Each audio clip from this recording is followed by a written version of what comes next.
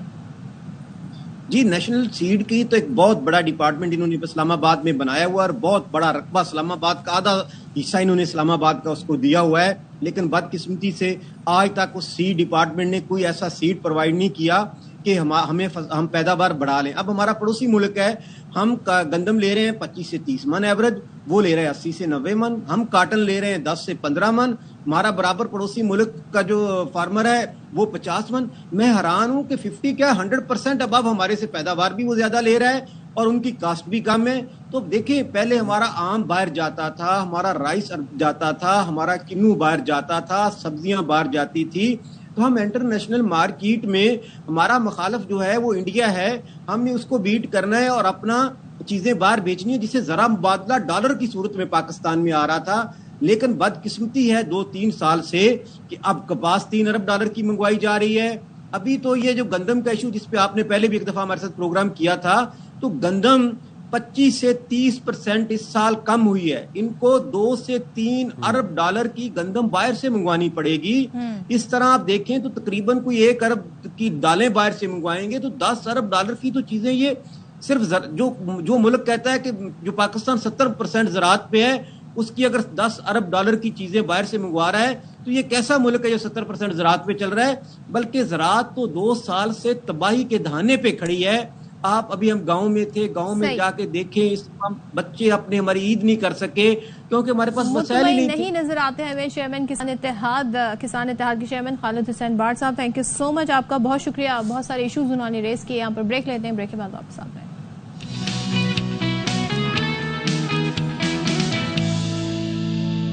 السلام علیکم, باخبر سویرا میں خوش آمدید ایک دفعہ پھر سے. میں ہوں سائم خان, میرے ساتھ موجود ہیں صدف عبدالجبار, اور یہ خصوصی بجٹ کے حوالے سے پروگرام ڈیزائن کیا گیا ہے تاکہ آپ کو بتایا جا سکے کہ اقتصادی بجٹ آیا, اس کے بعد پھر کل وزیر خزانہ نے بجٹ تقریر کی, آپ کو فیصلے بتائے, اقدامات بتائے, ٹیکسیشن کے حوالے سے بتایا, تمام سیکٹرز کے اندر جو فیصلے کیے جائیں گے, تجاویز تھیں, اس کے بارے میں آپ کو آگاہ کیا.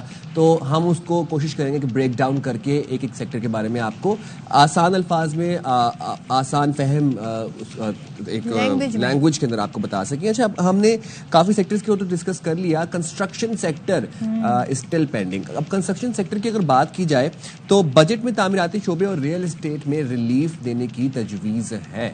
کمرشل جائیدادوں, پلاٹس اور گھروں کی منتقلی پر گزشتہ سال عائد کی جانے والی 7% تک کی فیڈرل ایکسائز ڈیوٹی ختم کرنے کی بھی تجویز دی گئی ہے. جائیداد کی خریداری پر عائد 4% ود ہولڈنگ ٹیکس کم کر کے 2.5%, اور جو ود ہولڈنگ ٹیکس 3.5% تھا, اچھا اسے کم کر کے 2%, جبکہ جس جائیداد پر 3% ود ہولڈنگ ٹیکس تھا وہ کم کر کے 1.5% کرنے کی تجویز ہے. اب کم لاگت کے گھروں کی تعمیر کے لیے قرض فراہمی اور جو مارگیج کی حوصلہ افزائی کے لیے 10 مرلے تک کے گھر اور 2000 اسکوائر فٹ تک کے فلیٹس پر ٹیکس کریڈٹ متعارف کرایا جا رہا ہے. حکومت مارگیج فائنانسنگ کے لیے جامع نظام متعارف کرائے گی, اور اسلام آباد کی حدود میں جائیداد کی خریداری پر سٹامپ پیپر ڈیوٹی 4% سے کم کر کے 1% کرنے کی تجویز بھی ہے. چلیں جی, تو یہ کیا کیا ہے ذرا اس کی ہم جان لیتے ہیں. موجود ہیں چیئرمین آباد محمد حسین بخشی صاحب. تھینک یو سو مچ بخشی صاحب, ہمارے ساتھ آپ ہیں اور اس صورتحال پہ جاننا چاہتے ہیں. بتائیے گا پراپرٹی خریداری پر جو عائد فیڈرل ایکسائز ڈیوٹی ہے ختم کرنے کی تجویز ہے, یہ کتنی فائدہ مند ثابت ہوگی, اور ریئل اسٹیٹ اور تعمیراتی شعبے کو کیا اس سے فائدہ ہوگا؟ بسم اللہ الرحمن الرحیم. صدف, آپ کا شکریہ and thank you very much for inviting me at your show. دیکھیے, FED فیڈرل ایکسائز ڈیوٹی پچھلے سال بجٹ میں لگی تھی اور یہ 3 سے لے کے 6% 7% تھی, اور عموماً یہ لگتی ہے ان مٹیریل پہ جس کو ڈسکریج کیا جاتا ہے, جیسے ٹوبیکو ہو, الکوہول ہو, جو کسی انڈسٹری میں بنتی ہو. ہم لوگوں نے اس کو کورٹ میں بھی چیلنج کیا تھا, بٹ الحمدللہ گورنمنٹ نے خود ریئلائز کیا کہ یہ غلط ہے, اور کوئی کلیکشن بھی نہیں ہوا خاص. تو انہوں نے واپس لے لی. دوسرا جو مثبت یہ this is the first step in the right direction. دوسرا کام جو کیا ہے انہوں نے 236K کا ٹیکس, یعنی اگر جب میں پراپرٹی خریدتا ہوں سو وہ میرے پہ اگر 3, 4 یا 4.5% تھا, اس میں تقریباً اگر جس پہ 3 تھا اس کو 1.5 کر دیا, 4 تھا اس کو 2.5 کر دیا, اور 4.5 کو 3 کر دیا. سو یہ ایڈوانس ٹیکس تھا جو مجھے میرے ریٹرن میں ایڈجسٹیبل تھا. سو انہوں نے وہ مجھے چونکہ اپ فرنٹ بہت پیسے دینے پڑ رہے تھے, سو اب انہوں نے یہ سہولت کر دی ہے کہ مجھے اپ فرنٹ پیسے نہیں دینے پڑیں گے. At the time of filing of return جو میری ٹیکس لائبلٹی ہے مجھے کلیئر کرنی پڑے گی. یہ بھی ایک اچھا اسٹیپ ہے اور رائٹ ڈائریکشن میں. تیسری جو انہوں نے ایک مثبت بات کی ہے, انہوں نے کی ہے کہ جو مارگیج فائنانس کرتا ہے اور اس کی جو انسٹالمنٹ دیتا ہے اس کو ٹیکس کریڈٹ ملے گا. یعنی آپ جیسے پروفیشنل لوگ جو تنخواہ سے اپنے پیسے کماتے ہیں, مارگیج سے مکان خریدتے ہیں, انسٹالمنٹ پہ خریدتے ہیں, تو 3 سال پہلے یہ الاؤ تھا کہ وہ جو انسٹالمنٹ آپ پے کرتے ہیں اس کو ایکسپینس آؤٹ کر سکیں اپنے ٹیکس میں. وہ بیچ میں ختم کر دیا تھا, اب انہوں نے دوبارہ الاؤ کر دیا ہے کہ وہ اس کو ایکسپینس آؤٹ کریں. یہ بھی ایک پازیٹیو چیزیں ہیں. لیکن بخشی صاحب وہ جو انسٹالمنٹ ہوتی ہیں وہ اتنی ان ریئلسٹک ہوتی ہیں مڈل کلاس طبقے کی. اگر میں بات کروں تو ہم باہر جو ایک سسٹم دیکھتے ہیں وہاں تو 20 سال 15 سال تک کے ٹائم فریم میں پھر ان کو مارگیج سسٹم میں لوگوں سے جو ہے ان کو انسٹالمنٹ دی جاتی ہیں. تو اس پر بھی نظر ثانی کی جا سکتی تھی آپ کے خیال میں؟ جی بخشی صاحب آپ سن پا رہے ہیں؟ اچھا ٹھیک ہے, بخشی صاحب سے ریکنیکٹ کرنے کی کوشش کی جا رہی ہے. اچھا, کنسٹرکشن سیکٹر کی بھی اگر بات کی جائے نا تو اس میں بھی کچھ فگرز کے اوپر ایک ذرا نا انسرٹینٹی سی ہے مجھے, جو میرا پوائنٹ آف ویو یہ ہے. اب دیکھیں آپ کی بجری کی سیل گری, اس کے بعد ہم دیکھتے ہیں کہ سریا گرا, ٹرانسپورٹیشن نیچے آئی. لیکن دین اگین اگر مجموعی طور پر کنسٹرکشن سیکٹر کی بات کی جائے تو انڈسٹری 6 پوائنٹ سمتھنگ کے فگر سے ایکسیڈ کر گئی, بومنگ نظر آ رہی ہے. تو this is something which I could not comprehend. اور میں یہ بخشی صاحب سے بھی سوال کروں گا کہ ذرا جو فگرز کی اوتھینٹسٹی ہے اس کے اوپر بھی ذرا ان کا کمنٹ چاہیے. But then again mortgage system is a very good initiative if اگر اس کی جو انسٹالمنٹس ہیں وہ ریئلسٹک ہوں اور وہ پیبل, ٹائم فریم اچھا ہو. بالکل آپ نے صحیح کہا کہ اگر ہم ویسٹ کے مقابلے میں اگر ہم مارگیج سسٹم یہاں پہ انٹروڈیوس کروانے جا رہے ہیں تو پالیسیز بھی ویسی ہی ہونی چاہیے. وہاں پر 15 سال 20 سال کا ایک ٹائم پیریڈ ہوتا ہے اور جو انسٹالمنٹس ہوتی ہیں وہ بہت کنوینئنٹ ہوتی ہیں, وہ پیبل ہوتی ہیں. ہمارے کیا ہوتا ہے 6 مہینے کا ٹائم, میکسیمم 1 سال کا ٹائم. اس ٹائم فریم میں پھر آپ جب ان سے انسٹالمنٹ 3 مہینے بعد بھی مانگتے ہیں تو کبھی وہ 36 لاکھ مانگی جا رہی ہیں, کبھی 50 لاکھ مانگی جا رہی ہے. تو وہ ان ریئلسٹک ہے مڈل کلاس طبقے کی میں بات کروں تو. اور دوسرا یہ کہ تعمیراتی شعبے میں جو خام مال ہے ہم یہ دیکھ رہے ہیں کہ اس میں بہت سارے ایسے آئٹمز ہیں جس میں ریلیف دیا گیا ہے. سو کیا حکومت اس طرف غور کر رہی ہے کہ جو ریئل اسٹیٹ ہے, جو کنسٹرکشن کا کاروبار ہے, اس میں مزید ریلیف دے کر اس کو پھر آگے بڑھایا جائے؟ بالکل. اور پھر اس کے بعد ہم دیکھیں کہ ڈالر کی جو قیمت ہے اس میں بھی استحکام ہے, ایکسچینج ریٹ ٹھیک ہے. تو اوورسیز پاکستانیوں کے لیے اب کیا اپرچونٹیز ہیں پاکستان کی ریئل اسٹیٹ میں, پاکستانی کنسٹرکشن سیکٹر میں انویسٹ کرنے کے لیے, اور وہ کیا فیصلے کر سکتے ہیں, اس حوالے سے بھی ہم بات کریں گے. بٹ دین اگین جو مارگیج کی ہم بات کر رہے تھے اور وہ بات ہو رہی تھی مڈل کلاس طبقے کے لیے. اب مڈل کلاس طبقہ وہ ہے کہ جو محض 70,000 سے 1.5 لاکھ, چلے بہت ہی اگر ہم ایک جمپ کریں تو 2 لاکھ تک کماتے ہوں گے ایوریج منتھلی. اور اب دیکھیں اس زمانے میں گھر بنانا اس تنخواہ میں ایک خواب ہی ہے. پہلے آپ اپنے ایلڈرلی آپ ان سے بات کریں, اپنے گھر میں دیکھیں تو وہاں پہ آپ کو بتایا جاتا ود ان سیلری اپنی تنخواہ کے اندر گھر بنا لیا جاتا تھا. یس. تو ہمارے ساتھ محمد حسن بخشی صاحب موجود ہیں اور ان سے تمام صورتحال پر بات کرتے ہیں. بخشی صاحب, یہ جو ابھی ہم ذکر کر رہے تھے ریئل اسٹیٹ کا, انڈرسٹینڈیبل, ٹھیک ہے, مارگیج کے بارے میں بھی آپ نے بتایا, بٹ مائی کوشچن از کہ اگر ہم کنسٹرکشن سیکٹر کی بات کریں, تعمیراتی شعبے کی بات کریں, وہاں پر جو فگرز ہمیں دیکھنے کو مل رہی ہیں ان کی اوتھینٹسٹی پہ آپ کا کیا کہنا ہے؟ کہ اب دیکھیں بجری گری, اس کے بعد سریا گرا, اس کے بعد ہم دیکھتے ہیں کہ ٹرانسپورٹیشن بھی نیچے آیا, بٹ جو کنسٹرکشن سیکٹر کا جو مجموعی جو اس کی ریشو تھی وہ 6 پوائنٹ سمتھنگ سے ایکسیڈ کر گئی. وہ ہمیں بتایا گیا کہ بوم کر رہی ہے. I have my doubts on these figures. مجھے نہیں لگتا یہ فگرز صحیح ہے, کیونکہ میں اپنے ارد گرد دیکھتا ہوں تو on going project through out Pakistan 60 to 70% اس وقت رک چکے ہیں, اسٹالڈ ہیں. اور نئے پروجیکٹ بہت کم آ رہے ہیں. سو مجھے نہیں پتا یہ 6.6% کا فگر کہاں سے آیا ہے, کس نے دیا ہے. I have my doubts and I reserve my comments. اچھا ایک چیز بتائیے گا, بحث چیئرمین آباد, اس بجٹ سے جو توقعات تھیں وہ پوری ہوئی ہیں یا سمجھتے ہیں کہ کچھ ایسے اقدامات تھے جو حکومت کو لینے چاہیے تھے؟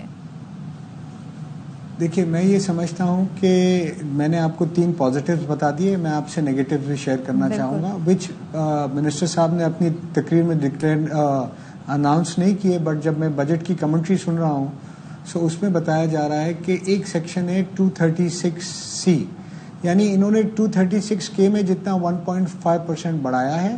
236 ایک ٹرانزیکشن ہوتی ہے ایک بیچنے والے میں اور خریدنے والے میں, تو خریدنے والے میں انہوں نے 1.5% کم کیا ہے, تو بیچنے والے میں 1.5% بڑھا دیا ہے. سو وہ اس کا کوئی پازیٹیو امپیکٹ نہیں آئے گا. دوسری بات, انہوں نے ایک انسرشن کیا ہے سیکشن 114C, اس کے حساب سے کہ جو پراپرٹی خریدنے کے لیے آپ کا فائلر ہونا ضروری ہے, اور فائلر کے بعد اس کا ایلیجیبل فائلر ہونا ضروری ہے. ایلیجیبل فائلر کے بعد اس کے پاس ریسورسز ہونا ضروری ہے. ریسورسز کیش اینڈ کیشیبل ڈکلیئر ہونا چاہیے. تو دیکھیں ہمارا لٹریسی لیول جو پاکستان میں ہے, آج ہم فائلر نان فائلر کی اس کو سمجھنے میں 25 سال لگ گئے. اب اگر یہ اس طرح کریں گے تو انفارچونیٹلی میں نہیں سمجھتا پاکستان میں اس قسم کی سرمایہ کاری ہوگی, اس قسم کے روزگار کے وہ مواقع پیدا ہوں گے. یعنی کہ جو انویسٹر ہے وہ کہے گا میں ان جھمیلوں میں کیوں پڑوں, اتنے سارے جو رولز ریگولیشنز جو ہیں. جی, اور not only investor, even builders and developers will think twice before launching a project کہ ہمیں کیا ضرورت ہے کہ اگر اتنی ڈاکیومنٹیشن ہم نے کرنی ہے, اوور ڈاکیومنٹیشن کرنی ہے, فیٹ ایف کی ڈاکیومنٹیشن الگ کرنی ہے, ٹیکس کی ڈاکیومنٹیشن الگ کرنی ہے, تو let's do something else, اور let's park the money in the bank and اس پہ رینٹ سیکنگ کریں. سو کاروبار کو آسان بنائیں جیسے دنیا میں ہو رہا ہے. مجھے آج میں چاہتا ہوں کہ فائنانس منسٹر کی جو پریس کانفرنس ہے اس میں یہ چیزیں کلیئر ہوں, تاکہ ہم اپنی ایک پوزیشن لیں کہ یہ جو کام کرنے جا رہے ہیں اس سے کیا مثبت چیزیں ہوں گی اور کیا نیگیٹو چیزیں ہوں گی. اچھا بخشی لیکن صاحب, ہمارا فرض ہے کہ ہم جی بخشی صاحب ڈالر کی قیمت میں ہم استحکام دیکھ رہے ہیں, ایکسچینج ریٹ کی اگر بات کی جائے وہ بھی ٹھیک ہے, اس کے ساتھ ساتھ اب اوورسیز پاکستانیوں کو جو خاص ریلیف دیا گیا ہے, اب اوورسیز پاکستانیوں کا اعتماد آپ کو کیا لگتا ہے کس حد تک بڑھے گا؟ دیکھیے یہ اس جنگ کے بعد نہ صرف اوورسیز پاکستانیوں کا بلکہ پاکستانیوں کا بھی اعتماد پاکستان پہ بڑھا ہے, پاکستان کی اسٹیبلٹی پہ بڑھا ہے, پاکستان کی پراسپیرٹی پہ بڑھا ہے کہ اچھا وقت آ رہا ہے. اب اس کو ہماری فائنانس منسٹری اور ایف بی آر کو انکیش کرنے کا وقت ہے کہ اس سینٹیمنٹس کو پازیٹیولی اکانومی میں ضم کر دیا جائے. میں ایکسپیکٹ کر رہا تھا کہ اس بجٹ میں یہ کھل کے چیز نظر آئے گی, بٹ انفارچونیٹلی بہت ریسٹرکٹیو چیزیں نظر آئی. بٹ میں یہ بھی سمجھتا ہوں آئی ایم ایف پروگرام میں ہے, لمیٹیشن ہے. جہاں آپ نے کہا کہ اوورسیز پاکستانی, دیکھیے کوئی بھی کنسٹرکشن پیریڈ کا کمپلیشن پیریڈ ہوتا ہے 5 سے 6 سال, 4 سے 5 سال. سو ڈالر آج سٹیبل ہے, پر یہ اسٹیبلٹی کوئی گارنٹی نہیں کر سکتا کہ نیکسٹ 4 ایئر میں ڈالر کی قیمت کیا ہوگی. میں آپ سے سوال اگر پوچھوں کہ 4 سال بعد ڈالر پاکستان میں کتنا ہوگا, تو اگرچہ آپ اگر ماہر وہ نہیں ہے اکنامکس, بٹ پھر بھی آپ نہیں جواب دے سکیں گے یار, کوئی بھی نہیں دے سکے گا. سو یہ پروجیکٹ کاروبار ایسا ہے, اس میں 4-5 سال تو آرام سے لگتے ہیں کسی بھی بلڈنگ کے بننے کے لیے, مکمل ہونے کے لیے, ڈیلیور ہونے کے لیے. So it needs a long-term consistent policy prepared with the input of the stakeholders and supported by legislation. اگر یہ نہیں ہوگا, یہ کیپٹل انٹینسو کا کام ہے. اگر میرے سے آپ 2 کروڑ کا فلیٹ لیتے ہیں اور میری بلڈنگ میں اگر فرض کریں بلڈنگ 10 ارب روپے کی ہے, تو میں نے اگر 5 ارب روپے کا انویسٹمنٹ کرنا ہے یا میرے ممبر نے کرنا ہے تو وہ سوچ سمجھ کے کرے گا, کیونکہ دیکھیں کہ لائبلٹی ہے. اگر میرے پاس زمین پڑی ہے, میں سٹارٹ نہیں کرتا تو میرے پہ کوئی لائبلٹی نہیں, پر میں سٹارٹ کرتا ہوں اور میں نے 5 فلیٹ بھی بھیج دیے 100 میں سے, سو میرے پاس ایک لائبلٹی کھڑی ہو جاتی ہے پروجیکٹ مکمل کرنے کی. سو ایک لانگ ٹرم پالیسی ضروری ہے, اسٹیبلٹی ضروری ہے, اور گورنمنٹ کو ریجنلی کمپیٹیٹو پالیسیز بنانی پڑیں گی. ان کو دبئی کو مد نظر رکھنا پڑے گا، کیونکہ ہمارا پیسہ انڈیا نہیں جاتا ہے، ہمارا پیسہ افغانستان نہیں جاتا ہے، ہمارا پیسہ فلائی آؤٹ ہو رہا ہے دبئی، ہمارا انویسٹمنٹ انٹرپرینیورز انڈسٹریلز بزنس مین وہاں جا رہا ہے. اسی طرح ہمارا پیسہ اب سعودی عرب بھی دیکھ رہا ہے. سعودی عرب از اوپننگ اپ بیکاز سعودی عرب بھی یہ سمجھتا ہے کہ کنسٹرکشن وہ انڈسٹری ہے جس نے دبئی کو بنایا، جو سعودی عرب کو بنا سکتا ہے، اور جس نے سیکنڈ ورلڈ وار کے بعد کنٹری لائک جرمنی جو تباہ ہو گیا تھا اس کو بھی بنانے میں ایک بہت کلیدی رول پلے کیا ہے. سو میں یہ سمجھتا ہوں کہ ہمارے پالیسی میکرز نے کچھ اسٹیپ تو صحیح لیے ہیں، but they have to open up. ہم یہ نہیں کہہ رہے کہ کوئی چیز کم کر دیں، ریشنلائز کر دیں. ریشنلائز اب دیکھیں آپ یہ جی ٹھیک بہت شکریہ بخشی صاحب، بہت شکریہ. بڑی آپ نے امپورٹنٹ بات کی، آپ نے مثال دی دبئی کی، سعودیہ کی، اور وہاں پہ کنسٹرکشن پہ کتنا فوکس ہے. ان کا کہنا ہے کہ یہاں سے جو ہے آپ کا بلڈر جو ہے، آپ کا کنسٹرکٹر جو ہے وہ وہاں جا رہا ہے، کیونکہ یہاں پر جو ہم نے اوور ڈاکیومنٹیشن کر دیا ہے، چیزوں کو اتنا کمپلیکیٹ کر دیا ہے. جو ٹیکس انہوں نے کہا ایک عام آدمی کی فہم سے باہر ہے. اس کے علاوہ جو ٹیکس ڈاکیومنٹیشن ہے وہ مراحل اتنے سخت ہیں کہ لوگ پیسہ انویسٹ کرتے ہوئے ڈر رہے ہیں. تو اس میں بہت کچھ کرنے کی ضرورت ہے. یہ تو ہو گیا جناب آپ کا کنسٹرکشن سیکٹر، تعمیراتی سیکٹر. اب بات کر لیتے ہیں ذرا صنعتی سیکٹر کی بھی، انڈسٹری کی بات کرتے ہیں. آئندہ مالی سال کے بجٹ میں صنعتی شعبے کے لیے اہم اعلانات کیے گئے ہیں. اب وہ اہم اعلانات یہ ہیں کہ صنعتوں کی پیکیجنگ کے خام مال پر ڈیوٹی 10 سے کم کر کے 5% کی گئی ہے. فارماسیوٹیکل کی بات کی جائے تو فارماسیوٹیکل کے 381 خام مال پر ڈیوٹی 0 اور ڈائگنوسٹک کٹ پر ڈیوٹی 10 سے کم کر کے 5% کر دی گئی ہے.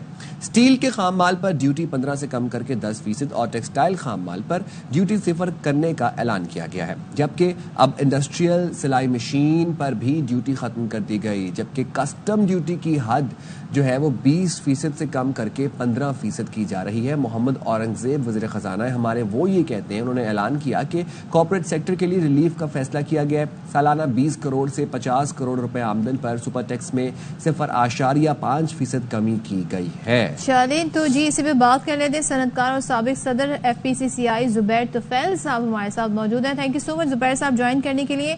یہ بتائیے گا جو وفاقی بجٹ ہے اور صنعتی سیکٹر کے لیے کیسا دیکھتے ہیں، کن اسٹیپس کی یا کن پالیسیز کو آپ کو امید تھی، اور جو اعلانات ہوئے ہیں وہ کیسے ہیں، جو نہیں ہوئے آپ کے خیال میں اقدامات وہ ہونے چاہیے تھے کہ نہیں؟ ذرا اوور آل ہمیں اپنا تجزیہ دیجیے گا. بسم اللہ الرحمن الرحیم. دیکھیے بجٹ کو میں اس صورتحال میں بالکل مناسب سمجھتا ہوں. حکومت جہاں تک ہو سکتا تھا انہوں نے فیسلٹیز دی ہیں، ٹیکسز کم کیے ہیں. اوور آل کسٹم ڈیوٹی جو 20% تھی اس سے کم کر کے 15 پہ لے آئے ہیں، اور بہت ساری اشیاء فارماسیوٹیکل انڈسٹری کی جو ہیں ان کے اوپر ڈیوٹی 0 کر دی ہے. اسی طرح سیلریڈ کلاس کا ہمارا سخت مطالبہ تھا کہ اس کا سیلریڈ کلاس کو جو ہے ان کا ٹیکس کم کر کے 35 سے 20 پہ لایا جائے، لیکن وہ حکومت نہیں مانی اور انہوں نے اس کو 35 پہ ہی برقرار رکھا ہے. تو یہ جو سیلریڈ کلاس ہے اس کے لیے اس میں کوئی بھی وہ رعایت نہیں دی گئی. اور باقی جو چیزیں ہیں آہستہ آہستہ حکومت نے مختلف جگہ پہ، کنسٹرکشن انڈسٹری میں انہوں نے بعض جگہ پہ جو ہے چھوٹ دی ہے، ٹیکسز کم کیے ہیں. اس کا اوور آل امپیکٹ بہت اچھا آئے گا، کیونکہ جب کنسٹرکشن انڈسٹری چلے گی تو اس کے ساتھ بہت ساری دیگر انڈسٹریز بھی چلتی ہیں، جس میں سیمنٹ ہے، اس میں اسٹیل ہے، اس میں ٹائلز ہیں، اس میں اور دیگر اشیاء جو ہیں.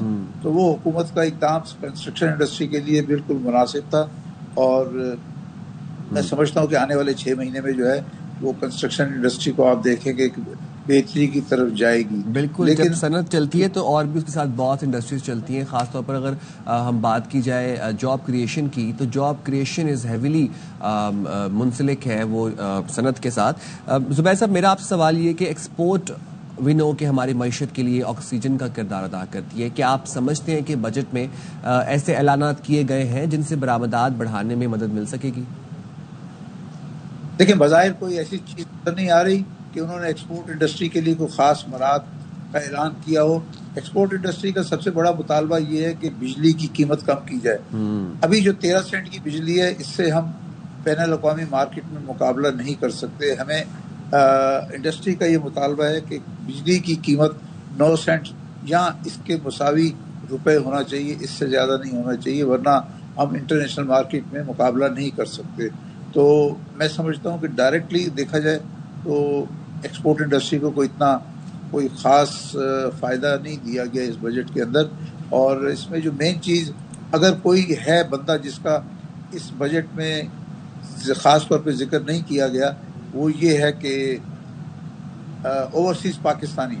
دیکھیں سارا پاکستان مل کے جتنی بھی ایکسپورٹ کرتا ہے وہ $32 بلین سے زیادہ نہیں ہوتی, لیکن یہ ہمارے جو پاکستانی بھائی جو دوسرے ملک میں رہتے ہیں وہ ہمیں تقریباً اس سال 37 بلین ڈالر بھیجنے جا رہے ہیں.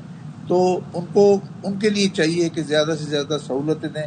میں حکومت سے کہوں گا کہ ان کے لیے امیگریشن کاؤنٹر جو ہے نا, ہم جب بھی باہر سے آتے ہیں تو کراچی کے ایئرپورٹ پہ کیا ہوتا ہے کہ 12 کے قریب کاؤنٹر ہیں, 6 کے اوپر آدمی بیٹھے ہوتے ہیں, 6 پہ نہیں ہوتے, اور جو بیچارے اوورسیز پاکستانی آتے ہیں وہ لائنوں میں کھڑے رہتے ہیں. وہ ایک پر ہی ہوتا ہے. ایک چیز بتائیں طفیل صاحب, اب انڈسٹری کی جب ہم چلانے کی بات کرتے ہیں بڑا ایشو اٹھا بجلی کی قیمتوں کی وجہ سے, دیگر یوٹیلیٹیز جو بلوں میں رعایت ضروری ہے, لیکن کیا آج کے جو ریٹس ہیں ایسے ہیں کہ صنعت کار اس سے مطمئن ہے؟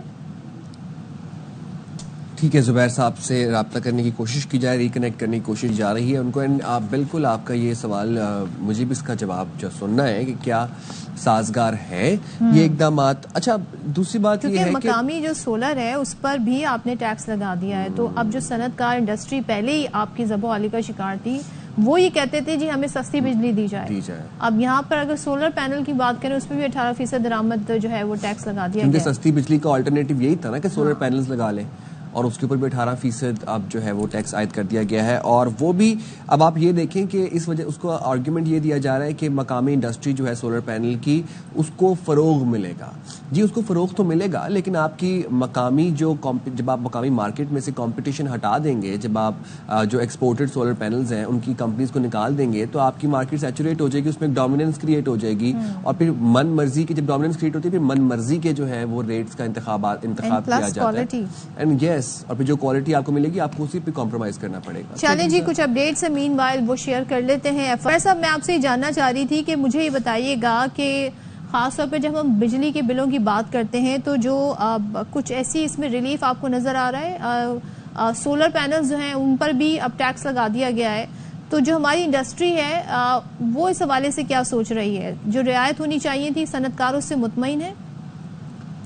دیکھیں سولر پینل پہ جو سیل ٹیکس لگایا گیا ہے یہ حکومت کو کیونکہ فنڈز کی ضرورت ہے, ادروائز اس سولر پینل سے پورے پاکستان کو, انڈسٹری کو, گھر والوں کو, سب کو سستی بجلی حاصل ہو رہی تھی گزشتہ 1 سال سے. لیکن حکومت جب دیکھتی ہے کہ کسی کو کوئی فائدہ ہو رہا ہے تو وہ حکومت سے برداشت نہیں ہوتا, تو وہ کہتے ہیں اچھا اس کو چھینو, لوگوں سے چھین لو جو بھی کچھ. حکومت کا کہیں بھی میں نے کبھی موٹو نہیں دیکھا کہ حکومت کو کچھ دو اور بس لینے کی بات کرتے ہیں, چاہے وہ صنعت کار ہو اس سے چھینو, عوام ہے اس سے چھینو. یہ انہوں نے دیکھا کہ جی سولر پینل پہ ان کو بجلی سستی پڑ رہی ہے تو کیوں پڑ رہی ہے, اور اس کو انہوں نے حاصل کرنے کے لیے 18% سیل ٹیکس لگا دیا, اور اس سے ان کو اربوں روپے حاصل ہوں گے. اچھا زبیر صاحب, اب یہ جو تجاویز سامنے آئی ہیں بجٹ, وفاقی بجٹ کے حوالے سے, آپ کو لگتا ہے کہ آئندہ فسکل ایئر میں پاکستان میں صنعت لگانا آسان ہو گیا ہے یا مزید مشکل ہو گیا ہے؟ پاکستان میں ابھی دیکھیں آج کل صنعت لگانا نا بہت مشکل, بہت ہی مشکل ہے.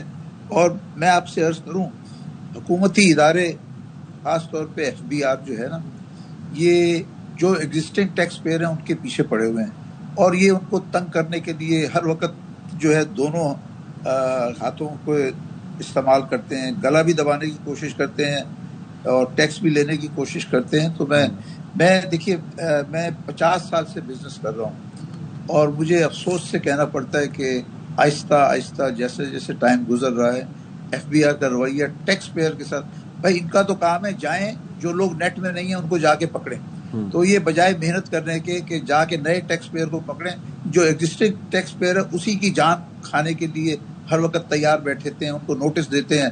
ہر بزنس مین جو ہے اس کا 20-25% وقت جو ہے ان کے نوٹس کا جواب دینے میں لگ جاتا ہے, بجائے اس کے کاروبار کریں, مال ایکسپورٹ کریں. ہمارا یہ کام ہوتا ہے بھائی اس کا نوٹس آیا, نوٹس کا جواب دو. تو میں مایوسی کی ہوں, اور آپ نے کہا کہ اگلے سال یہاں پہ مجھے نہیں لگتا کہ یہاں کوئی صنعت کاری کرے گا پاکستان کے اندر آنے والے 1-2 سال کے اندر. مجھے کوئی ایسی امید نظر نہیں آتی جب تک کہ حکومت اور FBR اپنے رویے میں تبدیلی نہیں لے کر آتی. رویے میں تبدیلی بہت امپورٹنٹ ہے. بہت شکریہ زبیر صاحب. چلیں جی